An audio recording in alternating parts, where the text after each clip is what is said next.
Alhamdulillah teman-teman, ikan gua sembuh yang kemarin kena dropsy. Yang lihat ikan di gua di video sebelumnya, lihat nih ganas banget kan tuh.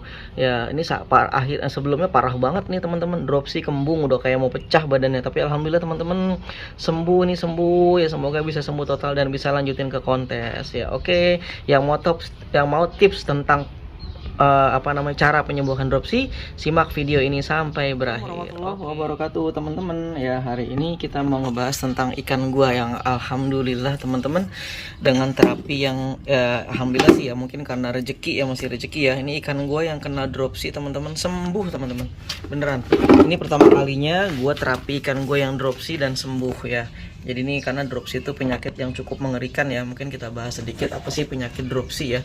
Jadi penyakit dropsy adalah penyakit penumpukan cairan di daerah perut ya, bahkan di sekitar bawah kulit ya, sehingga akhirnya nanti karena banyak cairan di dalam tubuh si ikan,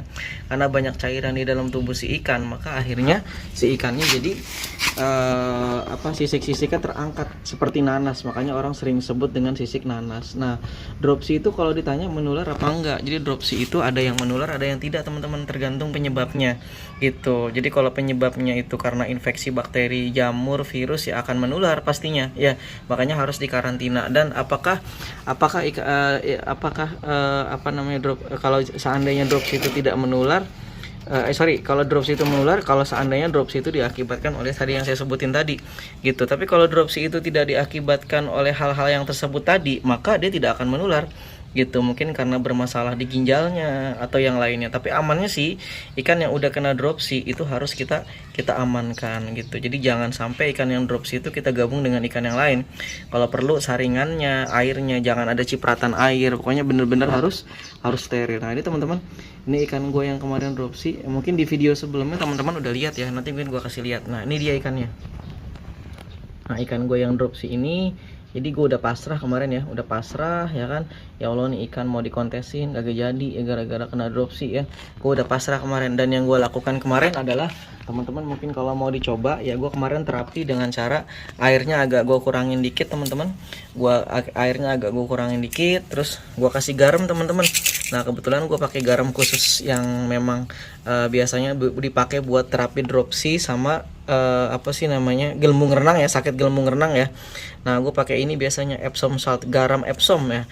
Gue beli garam Epsom ya kan, gue pakai ini garam Epsom 3 hari sekali. Pokoknya gue pakai garam Epsom lah, terserah teman-teman mau pakai cara dimandiin dalam waktu 24 jam atau sekedar direndam aja selama 30 menit. Tapi kalau gue sih, gue pakai langsung aja garamnya, tapi jangan banyak-banyak.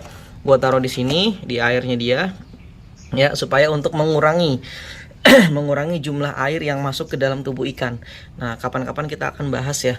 Jadi kenapa kok garam itu direkomendasikan buat digunakan pada ikan, dan kalau ikan sisik nanas, dan kenapa juga direkomendasikan untuk pakai garam juga, kita akan bahas lain kali di konten yang berbeda teman-teman. Jadi kemarin terapinya itu teman-teman, gue pakai garam Epsom ini dan gue menggunakan antibiotik teman-teman.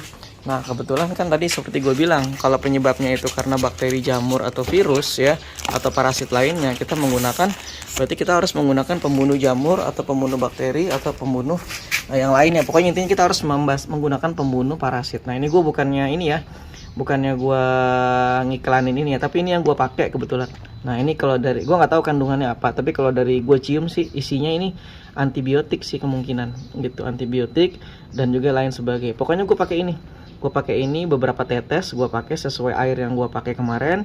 Terus setiap 3 hari gue ganti airnya sebagian, gue kasih tetesin ini lagi. Dan alhamdulillah teman-teman, ini seminggu sembuh. Teman-teman bisa lihat. Nah, teman-teman bisa lihat. Nanti gue kasih lihat kan video ikan sebelumnya. Ini udah bener-bener bersih teman-teman. Maksudnya udah bener-bener nggak ada sisik nanasnya lagi. Udah sembuh teman-teman, alhamdulillah ya. Nah, ini rencananya gue mau bawa kontes kemarin ya. Nah, tuh masih bagus teman-teman, lihat ini sembuh total, nggak ada sisik nanas lagi, alhamdulillah ya.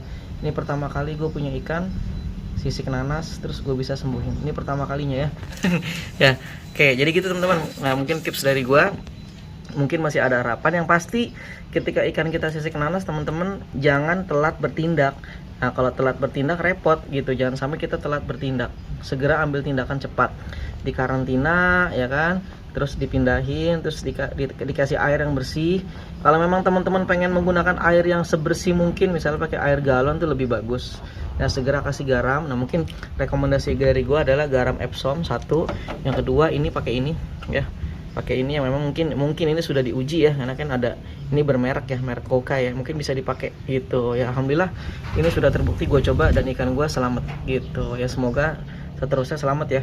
Jadi kalau ngomongin balik lagi ke dropsy teman-teman, jadi dropsy itu ada yang menular ada yang tidak, karena kalau kita pengen tahu menular atau tidak kan kita harus tahu penyebabnya dulu. Untuk tahu penyebabnya dulu otomatis kita harus teliti dulu dan ribet kan, makanya amannya kita anggap dropsy itu menular aja deh.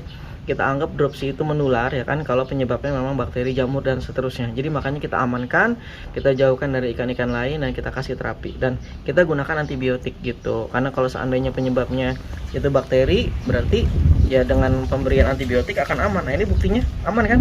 Nah, itu ya. Tapi gue masih mau kasih sekali lagi teman-teman. Gue baru kasih ini 2 kali ya. Ini gue mau kasih ini yang ketiga ya.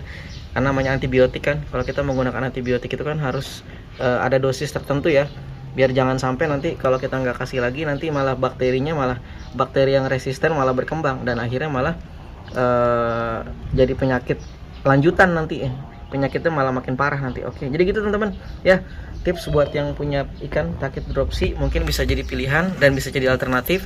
Semoga ikannya nggak sampai mati. Alhamdulillah ini kayaknya masih bisa lanjut kontes nih kalau memang nanti udah sehat banget ya. Jadi gitu teman-teman ya, jadi banyak terjawab semuanya. Dan insya Allah nanti kita akan bikin konten lebih lanjut teman-teman tentang dropsy ya. Tentang dropsy itu gimana, kemarin ada yang nanya, Bang, dropsy itu sebenarnya bagusnya pakai air garam apa enggak, kita bahas nanti ya. Kalau menurut saya bagus pakai air garam gitu. Kita akan bahas nanti secara ilmiah kenapa kok lebih bagus pakai air garam gitu ya, karena ini perlu pembahasan tersendiri. Oke gitu teman-teman ya. Terima kasih, semoga bermanfaat informasi dari saya. Assalamualaikum warahmatullahi wabarakatuh ya.